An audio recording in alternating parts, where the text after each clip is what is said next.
Good afternoon, ladies and gentlemen. I'm Calvin Milford here with your Chambers Academy Rebel Sports Live Network on YouTube. We are here for our first weekly pregame show to talk about the coming up game between this Friday night between the Chambers Academy Rebels and the Abbeville Christian Academy Generals. Before we talk about this week's game, as we have come to have a tradition here on our Rebel Sports Network, if we have a road game, then we, because of logistics, talk to our players of the week on the pregame show the following week. And we are pleased to welcome with us first time, because his first game as a Rebel, our offensive player of the game was T.Y. Trammell. T.Y., welcome to Chambers Academy. I'm good. I'm glad to be here. Good deal. T.Y. is a junior, and he has joined us from formerly playing at Valley High School. We are glad to have him. He plays what positions? I play slot, running back, and cornerback. Okay, and his number is number 1. Tell me the story behind number 1. Was that just the number that was left over, or was that your choice? Yes, sir. It was my choice. When I got here, at first it was 25, and then the player who had number 1 didn't want it no more, and I was like, I'll take it. There you go. Always good to be number 1, huh? Yes, sir. Only problem with number 1 is that everybody else is gunning for you. But let them gun away. You had 3 touchdowns last Thursday night at Lee Scott. You had, I believe, 1 running, 1 receiving, and 1 on return team. Is that right? Yes, sir. I guess that would be almost like hitting for the cycle. So take us through your 3 touchdowns. Tell me what you remember about them. Well, my first run, it was just when I came around the edge, I had stumbled a little bit. I seen the player. I was like, I got to outrun him. So when I outran him, I looked up. The cornerback was right there. So I was like, I already know what I'm going to do. I'm going to step in. Then I'm going to cut out to the right. And when I did that, I was gone, touchdown. And the second time, receiving, I already knew. When I seen the safety go across over on Spud's side, and it was just one-on-one with the outside linebacker, I knew I was just going to beat him out for the touchdown. And Peyton threw it to me, and then touchdown. Then the last one, Josh had bet me $10 if I returned the ball. So hey, whatever works. Yes, sir, he bet me $10, and then I already knew when it came to me. I seen it. I seen the player coming. I was like, I can outrun him. So when I outran him, I zigzagged in, then I just zigzagged back out, broke one tackle, and took it to the house. There you go, and you sure did. When you, Chester and I were up in the press box, when you got to about the 35-yard line and 65 yards away, you could tell that you were going to score. So it was just a thing of beauty. We just had to sit back and watch it. So out of our 48 points, 21 of them or so were attributable to your performance, and that's why you're our offensive player of the game. Do you happen to know statistically how many yards you had? No, sir. I haven't found out yet. Believe it or not, I don't either. So we'll just go. We'll just go with that. But we are looking forward to big things this week. What do you know about Abbeville? I know they got some players that I'm going to be looking out for. You know, on the defensive side, on the offensive side, I plan on just going in and doing my thing. That's right. No matter who you're playing, huh? Yes, sir. There you go. That's doesn't matter who the opponent is, as long as you're focused. Abbeville over the years has given us a little trouble in football. We beat them a couple of times in a row, so I know they're undefeated also, like we are. So it should be an interesting game. It always is when we play Abbeville. But we're glad to have you on the side of the Rebels. Yes, sir. And I'm good. I'm glad to be here. Hopefully we will interview you again in the next 9 weeks as another player of the game. But congratulations to you on being our first 2020 player of the game. And we're going to ask Dean Sheffield to come in. He was our defensive player of the game. I'll just let you swap out with him. And we go from the new guy to one of the old guys. Dean Sheffield is a senior, and Dean's been here since K-5 probably, if not daycare days, and been playing football. This is probably your 6th year, maybe longer. I'm not too sure. I've been in the system since about 4th grade in Pee Wee. So let's go with 8 years then. And that's one of the things we talk about, and I remember specifically talking about it at Lee Scott last Thursday, was how kids get involved with Coach Allen's offensive scheme in the Pee Wee squad in 4th grade. And by the time they get on the varsity squad, they pretty well know what the blocking schemes are and what the offensive schemes are. But defense, something different every week, isn't it? It is. We always got to have a different game plan going against each team we play. Well, the game plan against Lee Scott was a pretty good one. Dean led the defense with 8 tackles. And that was the statistical leader on the defense. And as a senior, he's going to be one of the defensive leaders all year, or at least that's the plan, huh? That's the plan. If I can't lead them in stats, I'll at least try to lead them on the field and There keep you go. everybody up. There you go, and that's a big part of it too. How you feel about last Thursday night? Did you feel like the defense played well? I thought they were lights out most of the night. I feel like the defense played really well overall. We made plays when we needed to, and everybody was in the right position. So I think we did great. Pitched a shutout. They only crossed the 50-yard line twice, and then the second stringers came in, and not to blame them, but a lot of times at the end of the game you're going to get some touchdowns here and there from either the second string offense or second string defense, and that's what happened to make it 48-7. But up until then, 2 trips across the 50-yard line that's not a bad night for a defense to hold the other team to, is it? That's not bad at all. If we can keep that going, be smooth sailing from here on out. There you go. Well, that's what we're hoping for. Without revealing any schemes, because we don't know who's watching this, but y'all been preparing for Abbeville. They predominantly running team or a passing team, sort of a mix? Sort of a mix. We're expected to see more passing out of them than we did last week. And they're always a tough team to play. I mean, they always give us everything they got. So we'll see, and if things happen, we'll work it out. There you go. Spoken like a true player who's been coached by Jason Allen for 8 years. Now he's going to play it close to the vest, but we're going, as he said, give it everything we got. And we're looking forward to Friday night, first home game at Torbert Field. Always a good crowd. Don't worry about the hurricane. It's well to the west of us. We certainly pray for those in its path, but we don't expect any real impact from it here on Friday night. So you all come out and watch the Rebels. We are expecting Coach Allen most any time.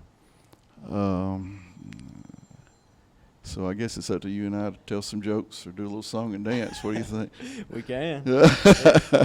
Didn't expect that answer. What song and dance do you know?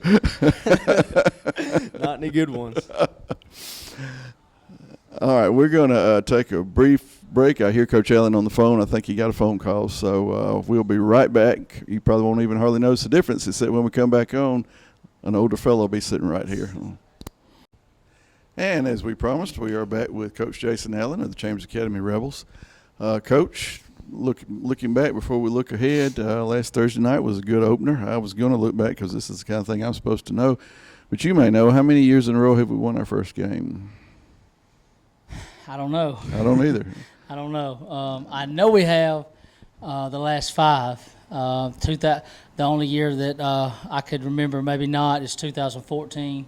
Okay. Or 2013. Well, let's go with 6 or 7 in a row, and that's a great getting out of the gate 1-0 beats getting out of the gate 0-1. Yeah, there's a lot of positives in the game Friday night. Anytime you win, it's easier to make corrections in life and in football. And it was a good win. It was a good night for the Rebels. A fantastic crowd on our behalf. I thought that was amazing.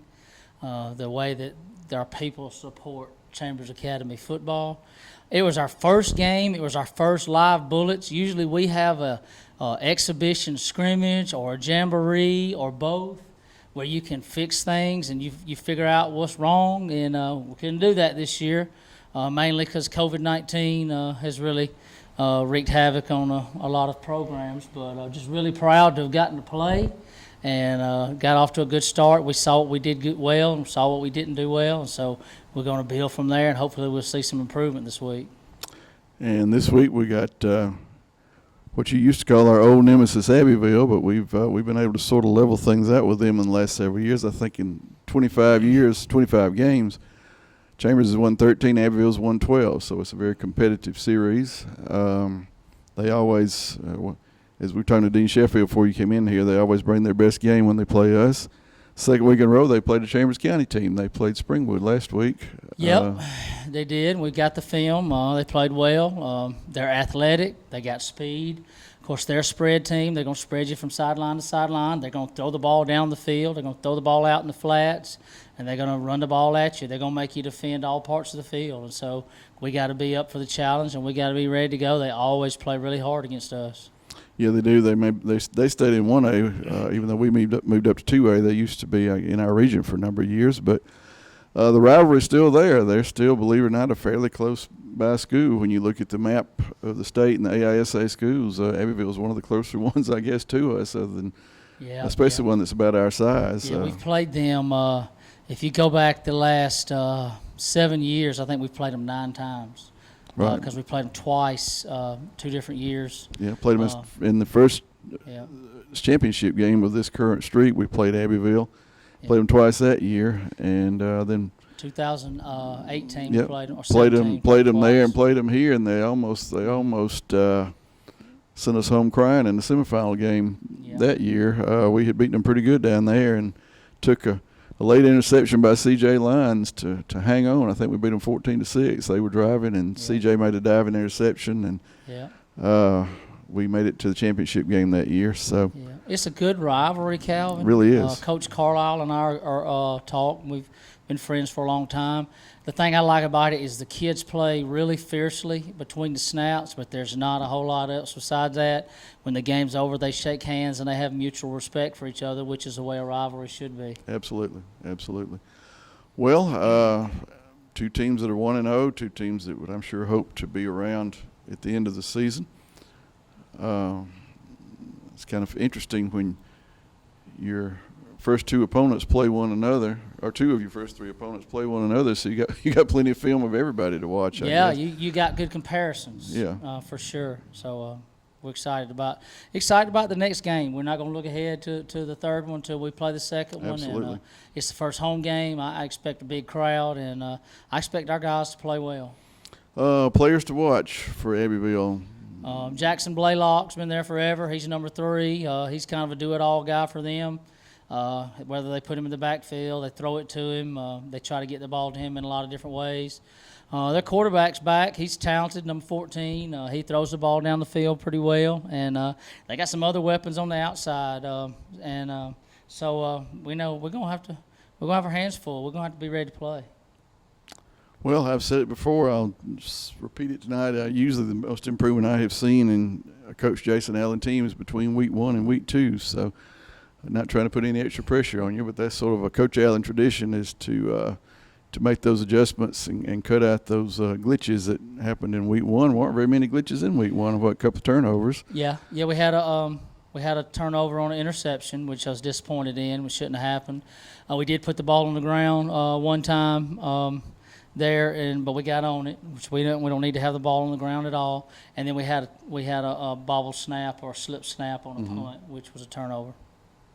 Not many penalties. Seems like there was a offside or 2, and maybe one 15-yard penalty. Don't really remember what that was. Yeah, excessive blocking behind the whistle or something to that effect. I don't really get mad about those penalties. If the kids are playing hard and they go a little beyond the whistle, that's an effort penalty for me. I'll take that as opposed to not blocking till the whistle blows. But, the stupid ones is the one you kind of frown upon. Gotcha. Well, not much else we can say except show up at Torbert Field Friday night. Our Rebel reunion classes that we'll recognize will be 2005, 2010, and 2015. We're looking for a good group of folks for that.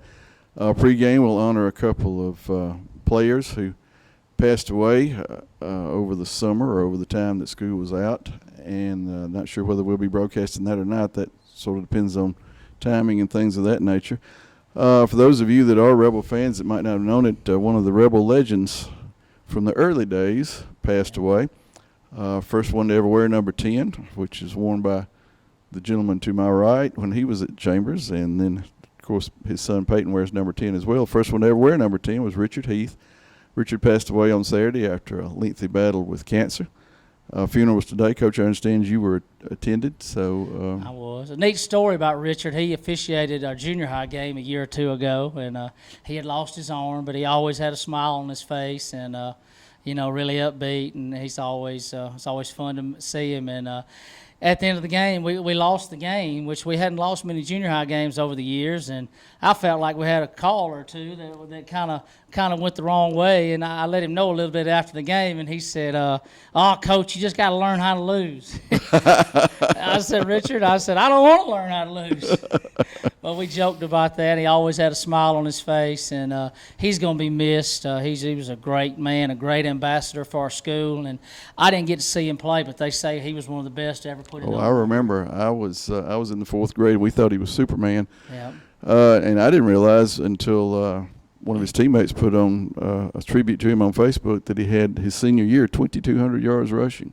I saw that. That's Yep. that's amazing. In early 1970s high school football, 2,200 yards rushing something. Yeah, that's a lot of that was a 3-yard in a cloud of dust days, and you didn't see everybody lined up and getting all the plays were between the tackles, and you didn't have a whole lot of passing, and that's quite a testimony to somebody that could get 2,200 yards as a senior back in 1972. He went on to Troy State, and to his credit, and in accordance with his wishes, he established a Richard Heath Scholarship to be awarded to a student here at Chambers Academy. So his legacy will live on, and we certainly appreciate that. The Chambers Academy family, once it's in your blood, Coach, it stays there. Yeah, and if you'd like to donate to that scholarship, you're welcome to do so on Richard's behalf here at the school. Just see us at the main office, Mr. David Owen or myself, and we'll be glad to set you up. I think that's a scholarship that means an awful lot around here. Yep, number 10, we'll miss you. And sometime maybe around homecoming, we're looking at honoring him in his memory in some way. It was not time-wise not appropriate to do it this Friday night along with the others that we'll honor, so we will remember him some way during the year as well. Yep. So, folks, that's it for this week. Chambers will play the Abbeville Generals this Friday night, Torbert Field, 7 o'clock. Be there because it's great to play for the C and the A.